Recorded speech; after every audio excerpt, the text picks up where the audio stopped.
ছাদ অভিশাপ। বিকেল গড়িয়ে সন্ধে হলো। গ্রামের মেঘলা আকাশে অন্ধকার ঘনিয়ে আসছে। রাতের প্রহর যখন গভীর হয় তখন সবার মধ্যে একটা ভয়ের সঞ্চার হয়। কারণ গ্রামবাসীরা জানে যে রাত হলেই সেই ভৌতিক বাড়ির অভিশপ্ত ছায়া তাদের তাড়া করতে আসে।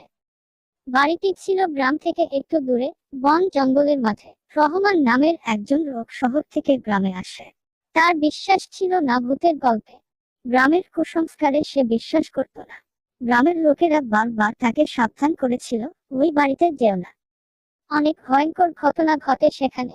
কিন্তু রহমান তাদের কথায় কান দিল না। এক রাতে রহমান সাহস করে সেই ভৌতিক বাড়ির দিকে রওনা হলো। সবার কথার সত্যতা যাচাই করতে চাইল সে। বাড়ির সামনে এসে সে দাঁড়িয়ে রইল কিছুক্ষণ। বাড়িটি বাইরে থেকে দেখতে খুবই পুরনো এবং ভাঙাচোরা ছিল। রহমান ভেতরে ঢোকার আগে চারপাশে একবার দেখল। জঙ্গল থেকে কেমন যেন এক অদ্ভুত শব্দ ভেসে আসছিল। রহমান সেটা উপেক্ষা করে বাড়ির ভেতরে প্রবেশ করল। ঘরের ভেতরে প্রবেশ করতে তার গায়ে এক শীতল অনুভূতি লাগলো। মোমবাতি জ্বালিয়ে ঘরের ভেতরটা দেখতে লাগলো। একটি পুরনো চেয়ার, ধুলো জমা টেবিল, মাকড়সার জালে থাকা জানালা, সবকিছুই পুরনো দিনের সাক্ষী। রহমান যখন ঘরের ভেতরে চলাফেরা করছিল, হঠাৎ তার মনে হলো কেউ তার পেছনে হাঁটছে। সে পেছনে ঘুরে তাকালো, কিন্তু কিছু দেখতে পেল না। আবার চলতে লাগলো রহমান, কিন্তু এবার স্পষ্ট পায়ের আওয়াজ শুনতে পেল। রহমান পিছনে ফিরে দেখলো একটা ছায়া তার দিকে এগিয়ে আসছে। সে ভয় পেয়ে গেল। সাহস করে সে বলল, কেউ আছে? কে তুমি? ছায়াটি উত্তর দিল না। ধীরে ধীরে রহমানের সামনে এসে দাঁড়াল।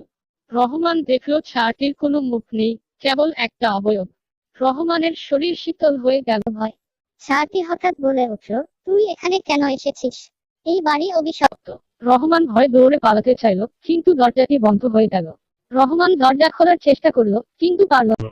ছায়াটি তখন রহমানের কাছে এসে বলল, এই বাড়িতে যারা আসে তারা আর ফিরে যেতে পারে না। আমার মতো তাদেরও অভিশপ্ত হতে হয়। রহমান ভয় চিৎকার করতে লাগলো, না, আমাকে ছেড়ে দাও, আমি ফিরে যেতে চাই। ছায়াটি রহমানের কাঁধে হাত রাখলো।